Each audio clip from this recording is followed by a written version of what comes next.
नमस्कार, मैं आशीष, VCN news के हिंदी समाचारों में आप सभी का स्वागत है। आइए देखते हैं खबर विस्तार से। प्रेम जाल में फांसकर विवाह का झांसा देते हुए दुराचार की घटना को अंजाम देने के साथ ही अश्लील क्लिप बनाने और पीड़िता को ब्लैकमेल करने वाले आरोपी आकाश सवई को जिला अदालत ने आजीवन कारावास की सजा सुनाई। अपने प्रेम जाल में फांसकर प्रेमिका के साथ दुराचार की घटना को अंजाम देने के साथ ही उसे ब्लैकमेल करने से त्रस्त प्रेमिका ने आत्महत्या किए जाने के मामले में दोषी पाए गए प्रेमी को जिला एवं सत्र न्यायालय द्वारा आजीवन कारावास की सजा सुनाई। जानकारी के अनुसार जिले के नांदगांव खंडेश्वर तहसील के लोनी पुलिस थाना क्षेत्र स्थित बेलोरा गांव के निवासी आकाश हरिदास सवई ने परिसर की ही एक युवती को अपने प्रेम जाल में फांसते हुए उसे विवाह का झांसा देकर अनेकों बार दुराचार की घटना को अंजाम दिया। बताया जा रहा है कि यह घटना विगत 10 नवंबर 2013 की है। इस दौरान पीड़िता नाबालिग थी, जिसके साथ दुराचार की घटना को अंजाम देने के साथ ही उसकी अश्लील क्लिप बनाते हुए पीड़िता को आरोपी आकाश सवई हमेशा ही ब्लैकमेल किया करता था, जिससे परेशान होकर पीड़िता ने घटना वाले दिन अपने घर में रखा रॉकेट अपने शरीर पर छिड़क कर आग लगा ली, जिसके दूसरे दिन पीड़िता की मौत हो गई। अपने मृत्यु पूर्व बयान में पीड़िता ने सारी हकीकत जांच अधिकारी के सामने बयां की थी, जिसके बाद इस मामले में जांच अधिकारी ने 10 गवाहों के बयान दर्ज करते हुए जिनमें से 3 अपने बयान से मुकर गए।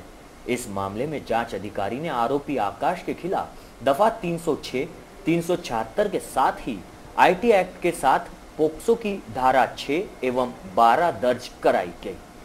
आज इस मामले की सुनवाई करते हुए आरोपी आकाश सवई को दोषी करार देते हुए जिला एवं सत्र न्यायाधीश क्रमांक 5 के न्यायाधीश माननीय तिवारी ने दफा 306 के तहत 10 वर्ष की कैद तथा 5000 जुर्माना तथा दफा 376 के आईटी एक्ट के तहत आजीवन कारावास एवं 5000 रुपए जुर्माना सुनाया। जुर्माना न भरने पर 1 वर्ष की अतिरिक्त कैद तथा सजा भी सुनाई गई। सरकार की ओर से सफल पैरवी एडवोकेट प्रशांत देशमुख द्वारा की गई एवं पैरवी अधिकारी के रूप में लोनी पुलिस के कर्मी हाफिज ने की। Bureau report, VCN news, Amravati. कुछ माह पहले अज्ञातों द्वारा बैंक खातेदारों से गुप्त एटीएम कोड नंबर पूछकर उनमें से रकम उड़ाने की वारदातें हो रही थी, लेकिन अब बगैर किसी पूछताछ के ही बैंक खातों से अचानक रकम ट्रांसफर होने की वारदातों ने बैंक की विश्वसनीयता पर ही सवालिया निशान खड़ा किया है। बैंक खातों से परस्पर रकम ट्रांसफर किए जाने की अब तक की वारदातों में पिछले 9 माह में कुल 20 बैंक खाते धारकों के खातों से 20,74,000 की रकम पर डाका डाला गया है, जिसमें सर्वाधिक एसबीआई के खाते धारकों को निशाना बनाया गया। इस घटना को एटीएम क्लोनिंग के जरिए अंजाम दिए जाने की बात जांच के दौरान सामने आई, तो वहीं विगत मई माह से इस तरह की वारदातें शहर के बैंक खाते धारकों के साथ होना प्रारंभ हुआ। अब तक फर्जी मोबाइल कॉल के जरिए बैंक खाते धारक से उसके एटीएम से जुड़ी जानकारी हासिल करते हुए रकम उड़ाने की वारदातें हो चुकी, परंतु अब तो बगैर किसी फोन के सीधे बैंक खाते धारकों के खातों से रकम ट्रांसफर करने की वारदातों ने उन सभी बैंक खाते धारकों की नींद उड़ा दी है जो अपने मेहनत के पैसे अपने बैंक खाते में रखते हैं। एटीएम की सुरक्षा भी इन दिनों भगवान भरोसे देखी जा रही है, मात्र बैंक प्रशासन सिर्फ बैंक खाते खोलने के लिए भरोसेमंद सुविधा देने की जो बात कर रहे हैं वो सिर्फ आश्वासन ही साबित हो रही है। ऐसे में नागरिक इस बात को लेकर चिंतित है कि यदि वे अपनी मेहनत से कमाई पाई जमा कर बैंक में रखते हैं तो उन पर अज्ञात एटीएम क्लोनिंग करने वाले शातिर बदमाशों से कैसे सुरक्षित रखा जाए। बीते शुक्रवार को पुलिस आयुक्त दत्तात्रेय मंडलिक ने अपने मातहतों के साथ बीते 1 माह के क्राइम ग्राफ की समीक्षा बैठक लेते हुए 1 से अधिक दर्ज गुनाह करने वाले बदमाशों पर प्रतिबंधक कार्रवाई के आदेश दिए। पुलिस आयुक्त दत्तात्रेय मंडलिक ने बीते शुक्रवार की रोज सभी थानेदारों की एक बैठक ली, जिसके दौरान उन्होंने अपने मातहत थानेदारों को आदेश जारी करते हुए कहा कि शहर के उन तमाम आरोपियों पर जिन पर 1 से अधिक मामले दर्ज है उन पर प्रतिबंधित कार्रवाई की जाए, जिससे सभी पुलिस थाना क्षेत्रों में उन बदमाशों पर प्रतिबंधित कार्रवाई को प्रारंभ किया गया जिन पर 1 से अधिक मामले दर्ज है। पुलिसिया कार्रवाई के बाद अनेक आपराधिक तत्वों में हड़कंप मचा तो कई बदमाश शहर से फरार भी बताए गए। इसी के साथ पुलिस आयुक्त ने बीते शुक्रवार को ली क्राइम मीटिंग के दौरान यह भी सूचना दी कि कहीं कोई एक्सीडेंट होता है तो ऐसे मामलों में घायलों को सरकारी मदद के लिए DAR फॉर्म पर तत्काल रिपोर्ट भेजी जाए, जिससे घायलों को आर्थिक मदद जल्द से जल्द मिल सके। तो वहीं गौरतलब है कि इस संदर्भ में देश की सर्वोच्च अदालत ने DAR फॉर्म भरकर देने का प्रावधान किया है। इसी के साथ बढ़ते हैं अगली खबर की ओर। फर्जी दस्तावेजों के आधार पर 98 लाख का कर्ज लेने के मामले में आंध्र बैंक के एडिटर द्वारा सकारात्मक अहवाल अपने वरिष्ठों को भेजने वाले आरोपी यादवराव निखारे की जमानत याचिका रद्द की गई। फर्जी दस्तावेजों के सहारे कैंप स्थित आंध्रा बैंक की शाखा से 98 लाख का कर्ज के लेने के मामले में बैंक के ऑडिटर द्वारा अपने वरिष्ठों को गलत अहवाल भेजने वाले नागपुर निवासी यादवराव निखारे को आर्थिक अपराध शाखा ने पिछले दिनों कैंप परिसर से हिरासत में लिया था, जिसे कोर्ट में पेश किए जाने पर 17 नवंबर तक पुलिस कस्टडी में रखने के आदेश दिए गए, जिसके बाद उसे जेल रवाना किया गया। पता चला है कि आरोपी यादवराव निखारे के वकील द्वारा जमानत के लिए कोर्ट में अर्जी लगाई गई, लेकिन पुलिस पक्ष की ओर से जमानत दिए जाने को लेकर जोरदार विरोध दर्शाए जाने पर कोर्ट ने यादव निखारे की जमानत याचिका खारिज कर दी। अनेकों गंभीर मामलों में नामजद तथा दस्तूरनगर परिसर के एक स्थान पर खुलेआम हथियार लेकर दहशत मचाने के मामले में विगत 27 वर्ष पूर्व फरार हुए आरोपी को राजापेट पुलिस ने अंजनगांव सुरजी के आलमपुरा से गिरफ्तार किया।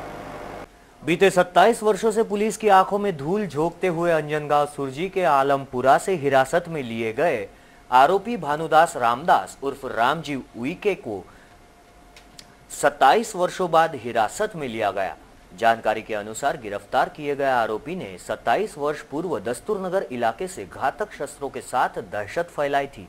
इसी तरह के अनेकों मामले भानुदास पर दर्ज है, जिसके बाद से भानुदास शहर से फरार होकर अंजनगांव सुरजी के आलमपुरा में सहपरिवार रहने लगा। इस बात की गुप्त जानकारी राजापेट पुलिस को मिलते ही राजापेट पुलिस की एक टीम ने अंजनगांव सुरजी के आलमपुरा से भानुदास रामजी उइके को हिरासत में लिया। उपरोक्त कार्रवाई थानेदार किशोर सूर्यवंशी के मार्गदर्शन में नरेंद्र ढोबळे, भगत, चौधरी, राठौड़ तथा शिंदे द्वारा की गई। विदर्भ ही नहीं बल्कि पूरे महाराष्ट्र में अपने उत्कृष्ट कार्यशैली के लिए ख्याति पा चुके स्थानीय हिंदू स्मशान भूमि परिसर में आगामी दिनों में पुलिस चौकी स्थापित की जाएगी। शहर ही नहीं बल्कि पूरे राज्य में ख्याति पा चुकी स्थानीय हिंदू स्मशान संस्था की ओर से इस परिसर में पुलिस चौकी बनाने की मांग की गई, जिसे लेकर पुलिस आयुक्त दत्तात्रेय मंडलिक ने हिंदू स्मशान भूमि परिसर में संस्था के पदाधिकारियों के साथ यहां का जायजा लिया। बता दें कि स्थानीय हिंदू स्मशान भूमि में शहर के तमाम क्षेत्रों से अंतिम संस्कार विधि किया जाता है तथा इसी से सटे दफन भूमि में मवेशियों एवं बच्चों के शवों को दफन किया जाता है। हाल ही के दिनों में यहां के दफन भूमि में दफन किए गए नवजात शिशु के शव ने यहां से गायब होने की घटना ने चर्चाओं का बाजार गर्म था। बताया जा रहा है कि दफन भूमि की सुरक्षा दीवार महानगर पालिका प्रशासन की ओर से बनाई गई है, जिसका पिछला हिस्सा काफी जर्जर होने से टूट चुका है। बताया जा रहा है कि हिंदू स्मशान भूमि परिसर में अनेकों बार चोरी की घटनाएं भी हो चुकी है, तो साथ ही हिंदू स्मशान परिसर में लगे चंदन के पेड़ों की चोरी होने की लगातार वारदातें अब तक थमने का नाम नहीं ले रही। तो यही आपराधिक प्रवृत्तियों को ऐसी घटनाओं को अंजाम देने का संदेह है, जिसे देखते हुए हिंदू स्मशान संस्था की ओर से इस परिसर में पुलिस चौकी स्थापित करने की मांग की गई। तो वहीं पुलिस आयुक्त द्वारा बताया गया कि इस जगह पर अगर संस्था जगह देती है तो बीते 1 माह के दौरान ही यहाँ पुलिस चौकी स्थापित की जा सकती है। बतौर चौकी स्थापित करने का खर्च स्थानीय हिंदू स्मशान संस्था को करना होगा। राज्य के मुख्यमंत्री देवेंद्र फडणवीस द्वारा पूना स्थित दौन के शक्कर कारखाने का शुभारंभ के दौरान नाभिक समाज को लेकर किए गए जातिवाचक शब्द के उल्लेख को लेकर नाभिक समाज बंधुओं ने शनिवार की रोज मोर्चा निकाला। अभी हाल ही में मुख्यमंत्री देवेंद्र फडणवीस ने पूना जिले के दौन तालुका के पहारज नामक गांव में भीमा सहकारी शक्कर कारखाने की सभा में नाभिक समाज के संबंध में आपत्तिजनक वक्तव्य देकर नाभिक समाज की भावनाओं को ठेस पहुंचाई। इसीलिए मुख्यमंत्री के वक्तव्य का निषेध करने के लिए नाभिक समाज तथा बहुजन समाज एकत्रित आकर मुख्यमंत्री देवेंद्र फडणवीस से नाभिक समाज से माफी मांगने की मांग कर रहे हैं। जुन्नर जिल्हा इथे दौंड तालुक्यात मुख्यमंत्री यांच्या साखर कारखान्याचे उद्घाटन केलं। त्या उद्घाटनात साखर कारखान्याच्या मुख्यमंत्र्यांनी नाभिक समाजाबद्दल जे अपवाक्य वापरलेले आहे, म्हणजे उदाहरणार्थ त्यांनी असे शब्द वापरलेले आहे की एक माली जसा पहिल्याची कटिंग करतो अर्धी सोडतो, दुसऱ्याची दाढी करतो ती अर्धी सोडतो आणि तिसऱ्याची शेंडी कापतो, असे अर्धवट कामं करतात, असे माली असे अर्धवट कामं करतात असं मुख्यमंत्र्यांचं म्हणणं आहे। पण ते आमच्या समाजाला बदनामी होत आहे, त्यामुळे मुख्यमंत्र्यांनी आम्हाला माफी मागावी याकरता आम्ही ही निषेध रॅली काढलेली होती। या ठिकाणी मुख्यमंत्री माननीय यांनी जे पुन्हा या ठिकाणी जे वक्तव्य केलं नाभिक महामंडळाच्या वतीनं ते अतिशय निषेधार्थ आहे। त्यांनी या प्रकारचं वाक्य न वापरता आमचा सन्मान करायला पाहिजे होता, परंतु त्यांनी संपूर्ण नाभिक महामंडळाचा, महाराष्ट्रातल्या नाभिक महामंडळाचा त्यांनी अपमान केलेला आहे। त्याच्याबद्दल आम्ही अमरावती शहरामध्ये या ठिकाणी सायकल रॅलीने निषेध मोर्चा काढून जिल्हाधिकारी कार्यालयाला एक निवेदन सादर केलं आहे, निषेध जाहीर केलेला आहे। हाच निषेध संपूर्ण महाराष्ट्रामध्ये सर्व नाभिक महामंडळांनी निषेध नोंदवलेला आहे। उद्यासुद्धा नागपूरलासुद्धा या ठिकाणी निषेध नोंदवला गेलेला आहे। पुढेसुद्धा जर अशा प्रकारची वाक्यरचना जर मुख्यमंत्री किंवा अन्य कोणी मंत्री वापरत असेल तर याचा तीव्र निषेध संपूर्ण महाराष्ट्रामध्ये होईल। मुख्यमंत्र्यांनी महाराष्ट्र नाभिक महामंडळाची जाहीर माफी मागावी हेच आमचं सर्वांचं मागणं आहे। जर यावर तोडगा निघाला नाही किंवा मुख्यमंत्र्यांनी माफी मागितली नाही तर येत्या या अधिवेशनामध्ये आमच्या संपूर्ण नाभिक महामंडळाच्या वतीनं भव्य रॅली काढू, आम्ही याचा जाहीररित्या निषेध संपूर्ण महाराष्ट्रामधून करू। स्थानीय आदिवासी छात्रावास के छात्रों ने शनिवार को जिलाधीश कार्यालय पहुंचकर आज छात्रावास के गृहपाल द्वारा किए जा रहे अत्याचारों की जानकारी का ज्ञापन जिलाधीश को सौंपा। स्थानीय आदिवासी हॉस्टल के छात्रों ने आज कलेक्टर पर दस्तक देकर उन पर गृहपाल आरंजकर द्वारा किए जा रहे बर्बर अत्याचारों का पाठ पढ़ा और उन पर पुलिस कार्रवाई की मांग की। इन छात्रों का कहना है कि पिछले 3 दिनों से वे भूखे हैं, उन्हें भोजन की गृहपाल द्वारा कोई व्यवस्था नहीं कराई गई, जिससे आज उन्होंने जिलाधिकारी से भेंट कर गृहपाल आंजरकर पर पुलिस कार्रवाई करने की मांग की। जिलाधिकारी को सौंपे निवेदन में इन छात्रावास के विद्यार्थियों ने कहा है कि उनका छात्रावास विविध समस्याओं से ग्रस्त है। वे बार बार गृहपाल को मौखिक स्वरूप में उनकी समस्या बताते हैं, लेकिन समस्याओं का हल ढूंढते हुए गृहपाल उन्हें ही धमकाते हैं, गाली गलौज तक कर डालते हैं, छात्रावास से निकलने की धमकियां देते हैं। गृहपाल आंजरकर महीने में मुश्किल से 1-2 बार ही हॉस्टल में आते हैं और आधा घंटा रुककर चले जाते हैं। अब पिछले 3 दिनों से वे भूखे हैं, उनके लिए किसी भी प्रकार की भोजन व्यवस्था नहीं की गई, तो इसी मामले में आंजरकर पर फौजदारी अपराध दर्ज कर उन्हें तत्काल निलंबित करने की मांग इन छात्रों द्वारा की गई। ये छात्रावास शहर से दूर रहने से वहां सुसज्ज अभ्यासिका की व्यवस्था कर देने, स्पर्धा परीक्षा का साहित्य उपलब्ध कर देने, कंप्यूटर, इंटरनेट समेत लगने वाली डीबीटी की अपेक्षित रकम 40% 4 दिन के भीतर देने के बाहर कूलर तथा वाटर फिल्टर जैसी मांगे रखी गई। 2 दिन से कोटे फार्म जो आचार्य के संघ का स्थिकर आहे पहिलं क्रमांक 1 वहाँ पे हम अमरान उपोषण बैठे, लेकिन वहाँ पे आज संबंधित आदिवासी विभाग के कोई अधिकारी कर्मचारी आणि वार्डन हजर नहीं आणि आते भी नहीं। वहाँ की जो वार्डन है 1 महीना 2 महीना आते नहीं, एक ही दिन में आके मास्टर करके चले जाते हैं। दूसरा विषय ऐसे है कि जब विद्यार्थियों ने समस्या के बारे में बताया तो वो डायरेक्ट प्रत्यक्ष विद्यार्थी को मारने का गाली देते हैं, यानी हॉस्टल से डायरेक्ट निकालने की धमकी देता है। वार्डन के नाम है राजनकर सर करके है, अभी तक भी लड़के अभी 2-2.5 बजे तक अभी हमारा हम ट्रक भाड़ा करके यहाँ पे आए हैं, लेकिन वहाँ पे वार्डन आए नहीं, दिखे भी नहीं, सुबह भी नहीं है। यानी जो हमारी जो मांगनी है शासन के निर्णय अनुसार 11/11 शासन निर्णय है और उसके लिए हमने विभागीय आयुक्त कार्यालय में 11/10/2017 को आंदोलन किया। आंदोलन में चर्चा हुए विभागीय आयुक्त के साथ, अपर आयुक्त यानी प्रोजेक्ट ऑफिसर, उन्होंने 15 दिन में हमारे मांगनी पूरा करके आश्वासन दिए, लेकिन अभी तक हमारा आज भी कोई भी मांगनी पूरा नहीं हुआ। उस मांगनी में हमारा था कि शासन निर्णय अनुसार कि भाई शासन ने डीबीटी दिए हमको, उसके 40% 60% जो 4,500 रुपये अमाउंट है वो अभी तक हम पे आए नहीं। यानी शासन निर्णय अनुसार कि भाई प्रत्येक विद्यार्थी 10 विद्यार्थी पर एक संगणक वो हमको अभी तक नहीं है, टेबल चेयर नहीं है, हम आज भी ज़मीन पे सोते हैं, जबकि हमारा देश डिजिटल इंडिया बनने जा रहा है। डिजिटल हमारा अमरावती जिला भी एक स्मार्ट सिटी घोषित किया है, लेकिन उस स्मार्ट सिटी में अमरावती जिले में एक आदिवासी विद्यार्थी 1500 से 2000 लड़के रहते हैं, लेकिन आज भी हम ज़मीन पर सोते हैं। हमारे को इंटरनेट की सुविधा नहीं, कोई वाईफाई की सुविधा नहीं। इस शासन के निर्णय में बताया कि ये सारी सुविधा होना चाहिए, अकरा हो गया। आज 7-6 साल 8 साल हो गया, लेकिन अभी तक वो सुविधा हम तक आए नहीं। ये तमाम विषय को लेके आज हम आज अमरावती के कलेक्टर साहब से भेंट देने के लिए आए। अगर इस हमारे जो अभी भी जो हमारे मांगनी पे अगर संबंधित आदिवासी विभाग, प्रोजेक्ट ऑफिसर और महाराष्ट्र सरकार अगर दाखिल नहीं लेते होंगे तो हम सभी तमाम यहाँ अमरावती के 2-2,500 विद्यार्थी, अमरावती के प्रत्येक जिले के अमरावती जिले के सभी विद्यार्थी को लेके आने वाले नागपुर में विभागीय अधिवेशन में आंदोलन करेंगे। इसके साथ बढ़ते अगली खबर की ओर। वन विभाग द्वारा स्थानीय संजय गांधी नगर निवासियों को उनके मकान खाली करने को नोटिस दिए जाने का मामला तूल पकड़ते ही सत्ता पक्ष की ओर से पालक मंत्री ने यहां के निवासियों को आश्वासन देते हुए कहा कि घबराए नहीं, उनके घरों को धक्का भी नहीं लगेगा। संजय गांधी नंबर 2 की बस्ती का अतिक्रमण हटाने के बारे में पत्र जारी किया, मगर यह बस्ती पुरानी है, यहाँ सभी शासकीय सेवाएं उपलब्ध कराई गई। ऐसे हजारों लोगों के घर बर्बाद होने लगे। इस बात को लेकर यहाँ का अतिक्रमण तत्काल हटाने के आदेश जारी करे, ऐसी मांग को लेकर भाजपा के पदाधिकारियों ने परिसर के नागरिकों के साथ पालक मंत्री प्रवीण पोटे पाटिल को ज्ञापन सौंपा। इस पर पालक मंत्री ने आश्वासन दिया कि कोई न घबराए, उनके घर को धक्का नहीं लगेगा। काल पालकमंत्री मुंबईला असताना त्यांच्याशी बोलणं झालं आणि त्यांनी आज सांगितलं की बघ कलेक्टर ऑफिसमध्ये मी कलेक्टर साहेब आणि CCF साहेबासोबत मीटिंगला होतो, तसं आम्ही सकाळी बोललो।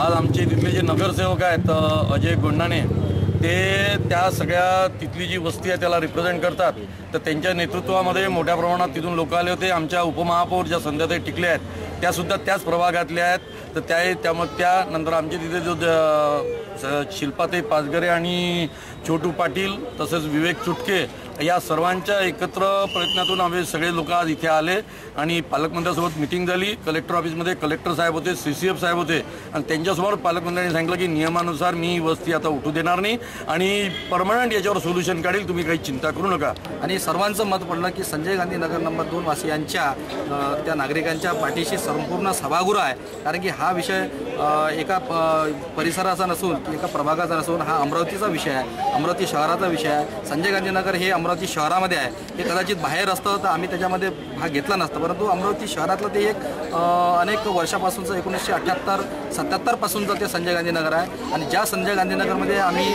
सभागृहात असताना सर्व सोयीसुविधा त्या ठिकाणी उपलब्ध करून दिलेल्या आहेत। शासनाने लाखो कोट्यवधी रुपये, अब्ज रुपये त्या ठिकाणी खर्च करून त्या ठिकाणी सुविधा दिलेल्या आहेत।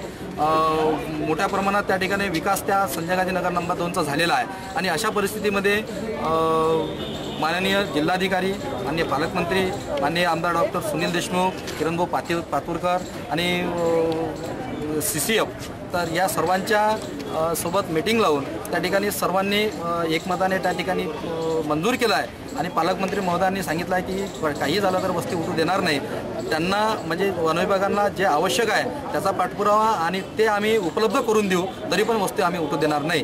तर त्यामुळे आज संजय गांधी नगरवासी हे एक निश्चिंत झाले आणि संजय गांधी नगरवासियांच्या माध्यमातून मी नगरसेवक, त्या प्रभागाचा नगरसेवक संध्याताई टिकले त्या प्रभागाच्या नगरसेविका या नात्याने त्याचा सततचा पाठपुरावा आम्ही शासनाकडे करत राहू आणि पाठपुरावा करून आम्ही एकदाचा तो प्रश्न निकाली काढू, एवढं या प्रसंगी सांगतो। आणि महानगरपालिकेमध्ये मान्य आयुक्त यांनी शेवटी बोलताना सर्वांना सांगितलं की सर्वांचं जे मनोगत त्यांनी घेतलं तर त्याच्यामध्ये सर्व पॉझिटिव्हली सर्वांचं मनोगत त्या ठिकाणी होतं। संजय गांधी नगरच्या संदर्भात संजय गांधी नगरवासियांच्या बाजूने त्या ठिकाणी सर्वांचा कल होता। त्यामुळं मान्य आयुक्त साहेबांनी सुद्धा सांगितलं की जे जे आवश्यक आहे शासनाला ते आम्ही त्यांना उपलब्ध करून देऊ।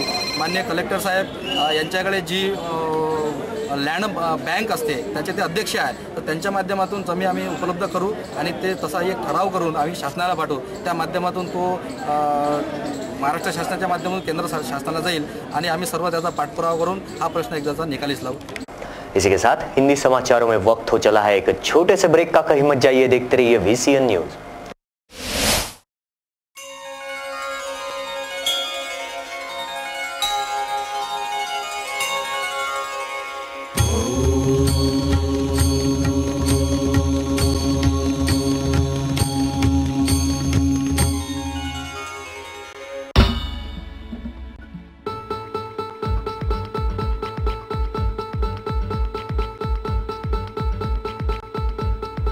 घरची शान घरचा मान घराकडे तिचे सर्व ध्यान. कोण आहे ती अहो हो कोण आहे ती गृहलक्ष्मी गृहलक्ष्मी.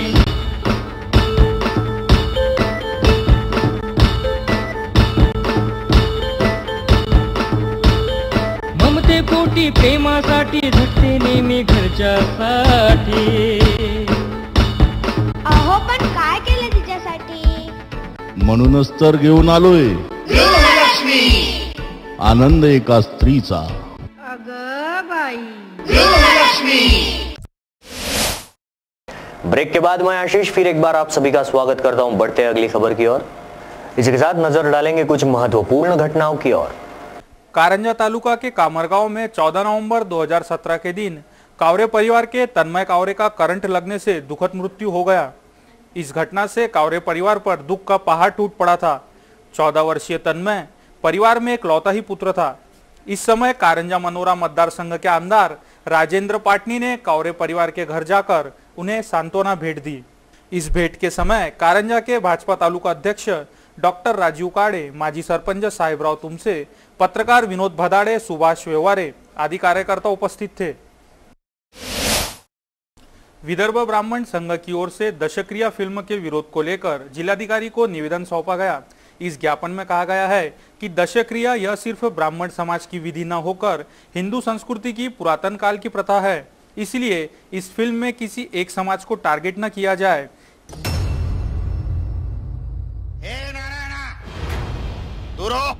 केशव गुरुजी, तुमच्याशिवाय दशक्रिया विधी पार पडू शकेल का इथं पैठणात? हरी हरी हरी हरी. गोदान, सुवर्णदान, दीपदान, छत्री, पादत्रणे. खरी गाय नसेल तर चांदीची गायही चालेल. सावकार जरा नाट गटर रेट समान ठेवायचं बघा की. कोणी कसंही तोंडाला येईल तसा रेट मागतात. ते हे सगळे विधी करणं म्हणजे थोतांड आहे. अहो या ब्राह्मणांनी ना आपल्या पोटा पाण्याची व्यवस्था करण्याची सोय केलेली आहे. हो सावकार, मोक्ष मोक्ष म्हणजे तरी काय हो. दशक्रिया आम्ही करतो म्हणून तुला भादरवायला मिळतं. उद्यापासून तुमच्यातली निम्मी कमाई पण आमची आहे. या पैठण क्षेत्रामध्ये दुसऱ्या कोणाचाही हस्तक्षेप आम्ही खपवून घेणार नाही. मोक्ष विकायचं काय दुकान काढलंयस काय दलाला? चल वेळ बाजूला.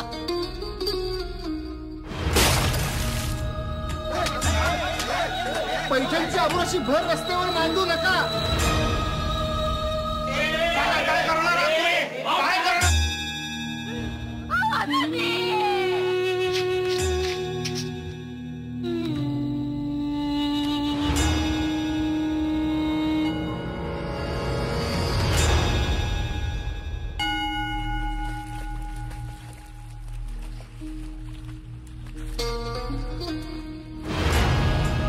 एक समाज को लेकर अपमानित संवाद व समाज भावना को ठेस पहुंचाने वाले दृश्य निकालकर यह फिल्म को प्रदर्शित किए जाने की मांग भी इस समय विदर्भ ब्राह्मण संघ की अध्यक्षा रश्मी सावरकर ने की। विदर्भ संघाचे अध्यक्ष महिला अध्यक्ष आहे। आम्ही इथे दशक्रिया चित्रपटामध्ये जे एका समाजाला तुम्ही धारेवर धरले आहे त्यासाठी म्हणून निवेदन द्यायला आलो आहोत। आणि हिंदू संस्कृतीत दशक्रिया ही सगळ्यांच्याच कडे होत असते, फक्त ब्राह्मण समाजालाच तुम्ही का टार्गेट केलं आहे याबाबत आम्हाला तिथे निवेदन द्यायचं आहे। आणि या चित्रपटातील काही जो भाग आहे संवेदनशील आक्षेपार्ह तर तो आम्हाला वगळून मग प्रदर्शित करावा अशी आमची निवेदन आहे जिल्हाधिकाऱ्यांना। इसके साथ बढ़ते अगली खबर की ओर। जिला परिषद शिक्षकों के वर्ष 2017-18 की जिला अंतर्गत तबादले की प्रक्रिया पूर्ण कर आदेश की मांग पर पिछले 4 दिनों से चल रहे अनशन के दौरान कुछ अनशनकर्ताओं को इरविन रेफर किया गया है, जिनमें से 2 की हालत गंभीर बताई जा रही है। जिला परिषद शिक्षकों के वर्ष 2017-18 की जिला अंतर्गत तबादले की प्रक्रिया पूर्ण कर उनके आदेश तत्काल निर्गमित करने की मांग के लिए मेलघाट शिक्षक कृति समिति द्वारा पिछले 4 दिनों से जिला परिषद के सामने आमरण अनशन शुरू है। अनशनकर्ता कुछ शिक्षकों को अस्पताल में भी रेफर किया गया, तो वहीं 2 की हालत गंभीर बताई जा रही है। बावजूद इसके प्रशासन ने उनकी मांगे पूर्ण न करने पर आज मेलघाट शिक्षक कृति समिति पालक मंत्री प्रवीण पोटे पाटिल से भेंट कर तबादले के आदेश तत्काल निर्गमित करने की मांग की। दुर्गम क्षेत्रात काम करणारे सुनंदा अरुण चटवा बोर्डला मी कार्यरत आहे शिक्षिका. आम्हाला 27/2च्या GR नुसार 9 तारखेला आम्हाला आदेश मिळणार होते, परंतु आदेश मिळाले नाही. त्याच्यामुळे आम्ही 15 नोव्हेंबरपासून इथे उपोषणाला बसलेलो आहोत आणि आमच्या याच्यामध्ये 2 आमचे जे सहकारी आहे त्यांची प्रकृती चिंताजनक आहे. त्यामध्ये एक जगदीश कुमार शिरसाट आणि पितांबर मेळे सर आणि प्रियंका रामटेके यांची प्रकृती जरा चिंताजनक झालेली आहे. तेव्हा आम्हाला आदेश मिळेपर्यंत आम्ही इथून उठणार नाही. इथे कोणी एखादा गेला तरीही चालेल, पण आम्ही इथून हटणार नाही. तेव्हा याच्यापेक्षाही तीव्र आम्ही आंदोलन करू, परंतु इथून हटणार नाही. आदेश आमची मागणी आम्हाला इथून आम्हाला आदेश द्या. याचे कार्यमुक्तीचे आदेश आम्हाला मिळाले पाहिजे. तोपर्यंत आम्ही इथून उपोषण सोडणार नाही. आम्ही दुर्गम क्षेत्रामध्ये काम करणारे आहोत. आमच्या समस्या आम्हाला तिथे आम्ही घरापासून दूर आहोत. आमच्या लहान लहान मुलं आहेत आमचे, ते मुलंसुद्धा आईवडिलांपासून दूर आहेत. कोणाकोणाचे लहान मुलं आजारी आहेत. अशा अनेक स्त्रियांच्या समस्या आहेत आणि पुरुषांच्या समस्या आहेतच, कारण पती पत्नीपासून विभक्त झालेले आहेत. इसी के साथ बढ़ते अगली खबर की ओर। अमरावती महानगर पालिका में महिला सक्षमीकरण का उदाहरण देते हुए महानगर पालिका में विशेष महिला कक्ष का उद्घाटन किया गया। इस दौरान महापौर उपमहापौर के हाथों यह उद्घाटन किया गया, तो वहीं महानगर पालिका के आला अफसर मौजूद थे। आज अमरावती महानगर पालिका ने महिला सक्षमीकरण का उम्दा उदाहरण पेश करते हुए महानगर पालिका की सभी महिला सदस्यों के लिए विशेष रूप से निर्मित अत्याधुनिक तथा सर्व सुविधा युक्त स्वतंत्र महिला कक्ष का उद्घाटन किया। महापौर संजय नरवणे तथा उपमहापौर संध्या टिकले के हाथों एवं सभी नगर सेवक तथा नगर सेविकाओं की उपस्थिति में स्वतंत्र महिला कक्ष का उद्घाटन किया गया। महिला कक्ष उद्घाटन समारोह के लिए सदन की कार्यवाही चंद मिनटों के लिए स्थगित की गई, जिसके बाद यह कक्ष उद्घाटित समारोह संपन्न हुआ। संबंधित महिला कक्ष महानगर पालिका में शुरू हो, यह प्रस्ताव महानगर पालिका के पूर्व महापौर तथा वर्तमान कार्यकारिणी के स्वीकृत सदस्य मिलिंद चिमोटे ने रखा था, जिसका पार्षद सुनील काळे, प्रकाश बंसोड़ तथा अनेकों द्वारा समर्थन भी किया गया। महिला सक्षमीकरण की बातें करने वाले महानगर पालिका महकमे ने आज प्रत्यक्ष कृति से महिला सक्षमीकरण के विषय पर महानगर पालिका पीछे नहीं है, ये सिद्ध किया। स्पेशली अशी नव्हती, प्रत्येक कॅबिनमध्ये महिलांना जाऊन बसावं लागत होतं. त्यासाठी आम्ही महिला कक्ष एक महानगरपालिकेत निर्माण केला, जेणेकरून महिलांना त्या ठिकाणी बसायची सोय होईल. त्यानंतर एक संगणक ठेवलं की जेणेकरून त्यांचे जे पत्र आहेत त्यांना जे काही त्यांचं करस्पॉन्डन्स करायचं असते ते सुद्धा या भागावर होईल. या कक्षावर महिला संगणक, महिलाच चपराशी म्हणून आम्ही ठेवलेली आहे आणि अतिशय उत्कृष्ट असा हा एक कार्यक्रम आजच्या दिनी या ठिकाणी झाला। आज महानगर पालिका में महिलाओं के लिए जो एक सुशिक्षित एक महानगर पालिका और जो हमारे जो नेता है उन लोगों की वजह से हम महिलाओं को एक अपना अलग केबिन मिला, क्योंकि कारण ये था कि हर बार महिलाओं को यहाँ एक तकलीफ होती थी, एक प्राइवेसी नहीं मिलती थी उनको। यदि उनको अपने कुछ बातें करने का है, यदि उनको कुछ पर्सनल अपना काम करने का है, कुछ विषय के ऊपर कुछ बातें करने का है, तो उनको एक कमरा नहीं, एक अलग से एक केबिन नहीं था। आज यहाँ पर महानगर पालिका और हमारे जो नेता है उनकी वजह से आज हमें ये केबिन मिला, उसके लिए हम सभी का बहुत बहुत अभिनंदन करते हैं। तो ये थी आज की सुर्खियां। हिंदी समाचारों में आज के लिए बस इतना ही। आप आपके सुझाव एवं समस्याएं हमें भेज सकते हैं। हमारा पता है VCN न्यूज कार्यालय, पहली मंजिल, सावजी कॉम्प्लेक्स, सतीधाम मंदिर रोड, रैली प्लॉट, अमरावती। या फिर आप हमसे सीधा संपर्क कर सकते हैं स्क्रीन पर दिए गए इन नंबरों द्वारा। विदर्भ से जुड़ी तमाम जानकारी के लिए देखते रहिए VCN न्यूज। नमस्कार।